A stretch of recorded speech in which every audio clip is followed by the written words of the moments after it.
The debt collector said my name out loud, twice, in front of my coworkers. Then he waved a folder in my face and said, "Your $78,000 past due on your Tesla Model X." I blinked. Laughed nervously. I don't even own a Tesla. But his face was stone. "This car is registered under your name. Same social. Same address. Same everything." That was the moment everything started spinning. My name is Angela. And from wherever you're watching this, tell me in the comments if you've ever had your world hijacked by your own blood, and stay with me. Have you ever been betrayed so deeply, it rewrites your definition of family? Because 5 minutes later I stood in the bathroom stall at work with shaking hands, logged into Credit Karma. And there it was. My score had dropped 321 points. The loan was real.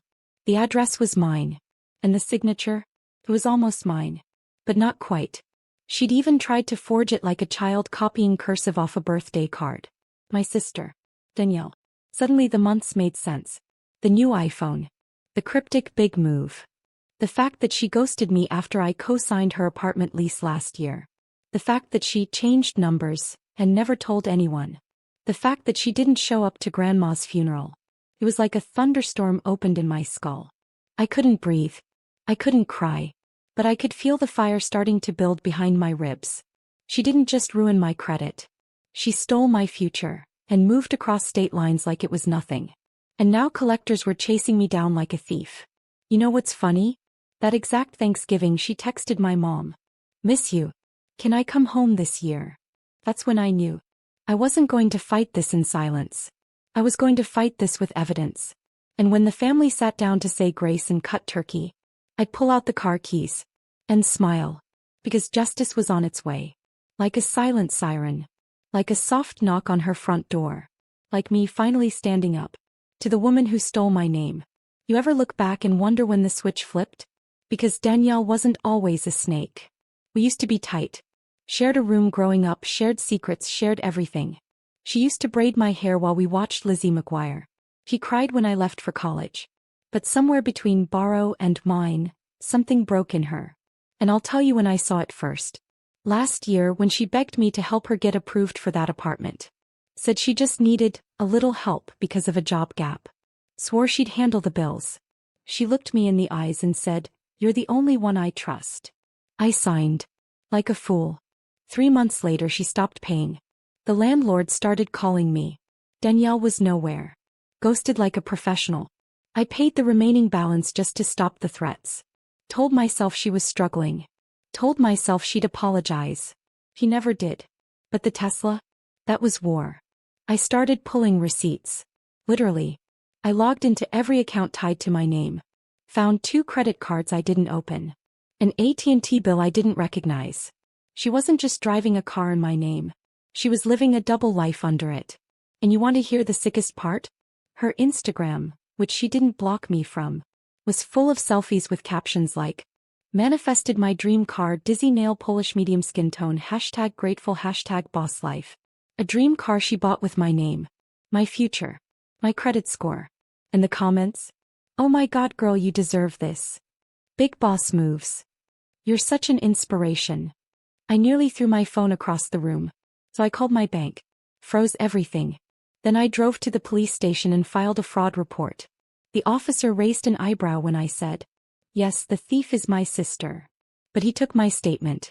Took my copies. And promised a detective would be assigned. And then I got smart.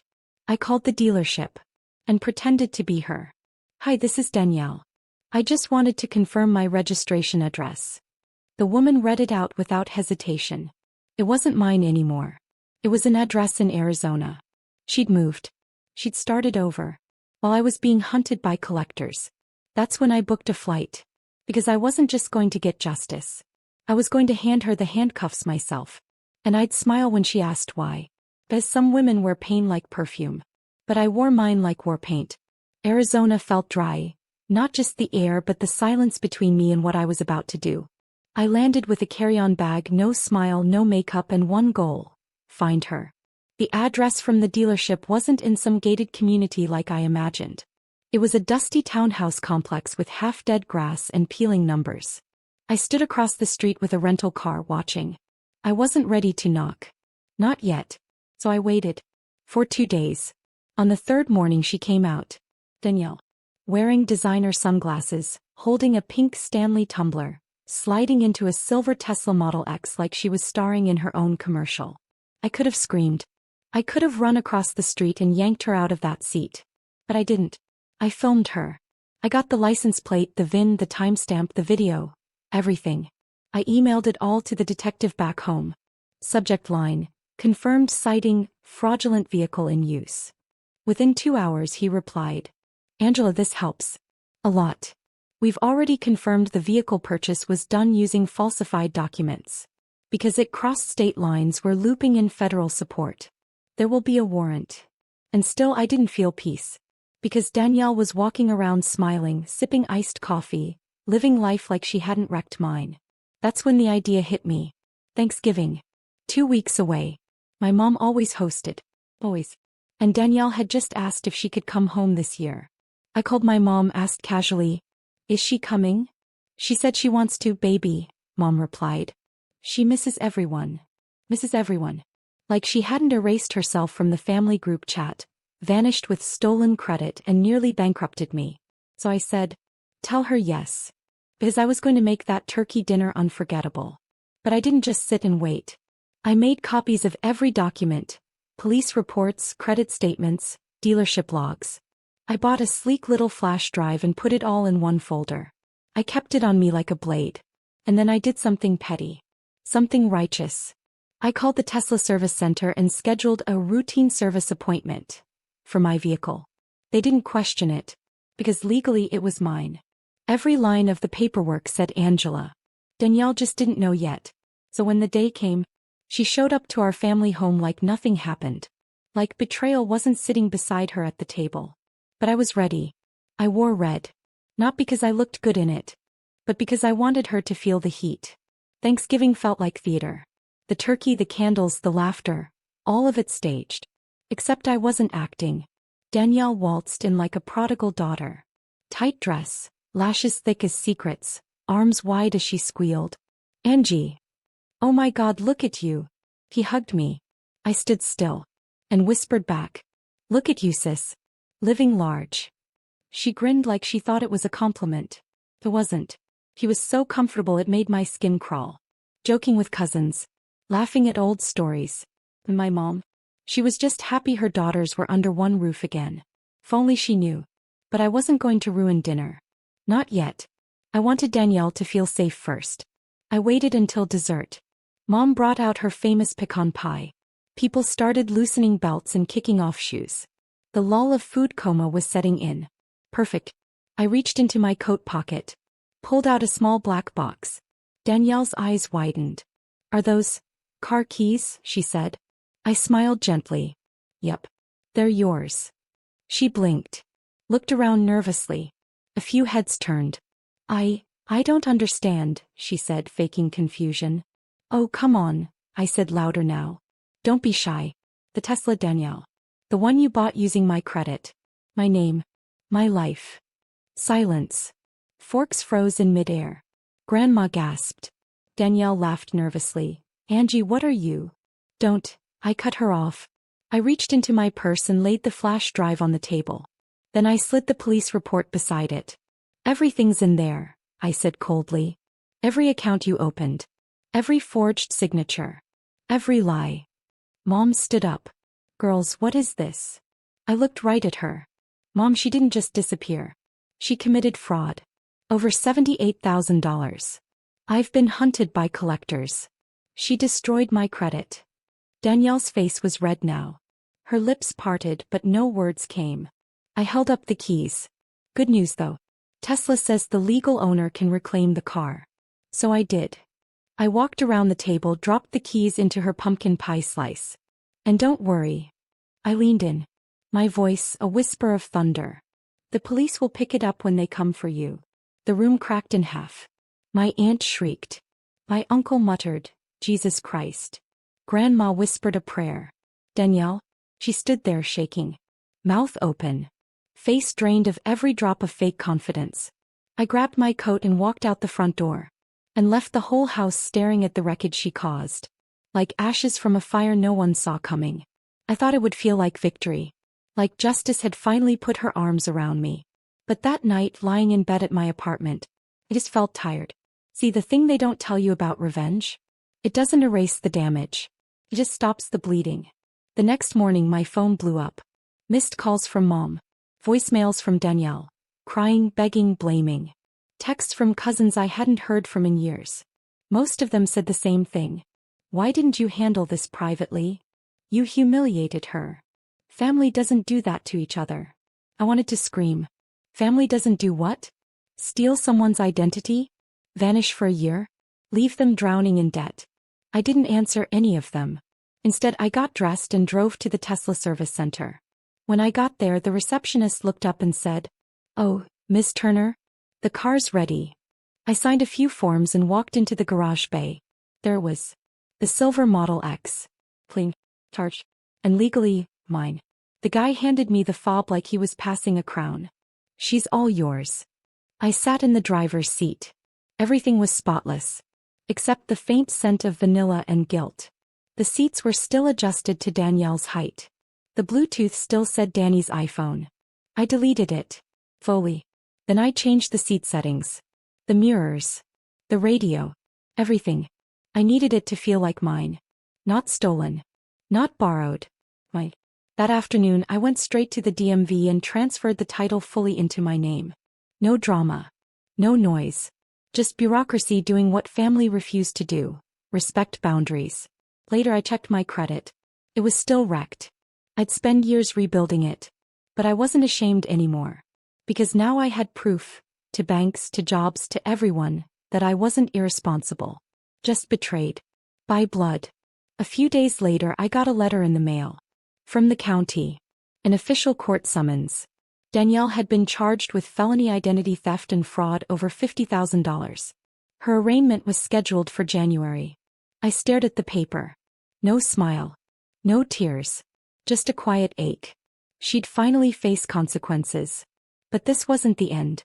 Not for her. Not for me. We were only just arriving at the part where the fire meets the fuel. January came like a cold slap. I wore all black to court. Not because I was mourning, but because I wanted to feel untouchable. Sharp blazer. No jewelry. No smile. Danielle walked in looking like a ghost of herself. Baggy gray hoodie. Greasy hair. Eyes that used to roll now just trembled. She couldn't even look at me. Her lawyer spoke first. Said words like misunderstanding, family matter, first-time offense. Asked for leniency. Mercy. Then the DA played my videos. The footage of her stepping into the Tesla. The time-stamped dealership papers. The voicemails from collectors threatening me with lawsuits. The judge didn't flinch. When they asked me to speak, I stood. Voice steady. Hands open. "She's not a stranger," I said. "She's my sister. But if a stranger had done this, they'd be in jail already." Silence. Then I added, "Blood isn't a shield. It's not a get-out-of-jail-free card." Danielle started crying. Full-on shoulders shaking, ugly sobs.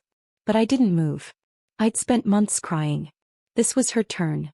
The judge granted a continuance to allow her legal team to negotiate a plea, but the charges weren't going away. As we left the courtroom, she chased after me. "Angela, please," she choked. "Can we just talk? Please, I didn't know it would go this far." I turned slowly. "You didn't know what, Danielle? That $78,000 was real? That I'd lose my apartment? That I'd get denied for loans? That debt collectors would show up at my job?" She opened her mouth, closed it. I stepped closer. My voice dropped to a whisper. "I trusted you. You took that trust, signed my name with it, and then disappeared." She reached for my hand. I stepped back. "Don't ever touch me again." Then I got in the Tesla, my Tesla, and drove off without looking back. It wasn't about the car anymore. It was about the silence I was reclaiming. The peace of no longer apologizing for standing up for myself. But that wasn't the end. Because justice is quiet. And karma writes poetry. A week later, her job, a luxury car leasing agency, found out about the felony charges. Guess who got fired? And guess whose mugshot showed up in a private Facebook group that her sorority sisters ran? Suddenly, the girl who ghosted me had nowhere left to hide. And I didn't lift a single finger. The news spread faster than I ever could have imagined. Her college friends unfollowed her. Her old boss posted a vague, "We do not tolerate fraud," update on LinkedIn. And my aunt, the same one who scolded me at Thanksgiving, texted me an apology that started with, "I didn't know the whole story." No one ever does. Until the wreckage floats to the surface. Danielle called me again. 12 times in one day. I didn't answer. Then she sent a long, desperate text. "Angela, please. I lost my job. My lease is ending. I don't have anyone. I made a mistake, but I'm still your sister." That's the thing about people like her. They always remember your family once the world stops clapping for them. But I had nothing left to give. She took it all. The trust, the credit, the childhood bond, and traded it for a car she couldn't even keep. I let the message sit unread. Instead, I focused on something I hadn't touched in years. My future. I met with a credit repair advisor. Told my manager at work what had happened. She hugged me. Even helped me write a formal explanation for the fraud that would go into my employee file in case corporate ever audited my background. Real people, people who weren't related to me, showed me more grace than Danielle ever had. And then came the final straw. I got a letter from a private repo company. Apparently, when Danielle realized she'd never get the Tesla back, she filed a stolen vehicle report against me. I laughed so hard I couldn't breathe. She wanted to take me down with her. But guess what? I had video footage, dealership contracts, DMV title paperwork, every receipt of what she'd done. I forwarded it all to the police. And within 48 hours she withdrew the false report. It backfired beautifully. Because it triggered a violation of her bond agreement, attempting to manipulate an ongoing investigation. Her plea deal was revoked. She was now officially going to trial. Sometimes when you dig a hole deep enough for someone else, you forget you're standing in it too. And Danielle? She was buried in a grave she built with my name. Trial day came on a rainy Tuesday. I didn't bring anyone with me. No friends. No mom. No extended cousins trying to keep the peace. Just me. The courtroom was quiet, cold. Danielle looked smaller than I remembered. Her curls were pulled back tight, her hands shaking as she sat beside her public defender. Not the high-end attorney she once bragged about. The judge read the charges aloud. Felony identity theft. Fraud over $50,000. Filing a false police report. Each word felt like a brick being laid. Not in a prison, but in a story. My story. The D didn't need to say much. The documents, the call recordings, the dealership testimonies, they told the truth louder than anyone could. When they asked if I wanted to give a statement, I walked up slowly. Calm. Not angry anymore. Just ready. "My name is Angela Turner," I began. "And I used to believe that blood meant protection. That your sister could never hurt you the way the world could." I looked right at Danielle. But sometimes the person who stabs you doesn't come from the outside. They sit at your table. They know your passwords. And they smile while they're holding the knife. I turned to the judge. I don't need her to rot. I don't need her to suffer. But I do need the law to say what she did was real. That it mattered. Danielle was crying again. Shoulders trembling. This time I didn't feel satisfaction. I felt release. The judge sentenced her to 18 months probation, 400 hours of community service, and a permanent mark on her record. No jail, but no clean slate either. And the best part? The court ordered her to pay restitution. Every single dollar she'd cost me. $78,000. Not just the car, the damage. With interest. It would take her years. But I wouldn't have to lift a finger. As I walked out into the drizzle, I didn't cry. I didn't smile. I just breathed. I breathed in a life where my name was mine again. Where my credit, my peace, my power, had been reclaimed. And as I slipped into the driver's seat of the Tesla, my music playing softly, my seat adjusted just right, I whispered aloud. This was never about revenge. It was about choosing myself. One painful, powerful key at a time.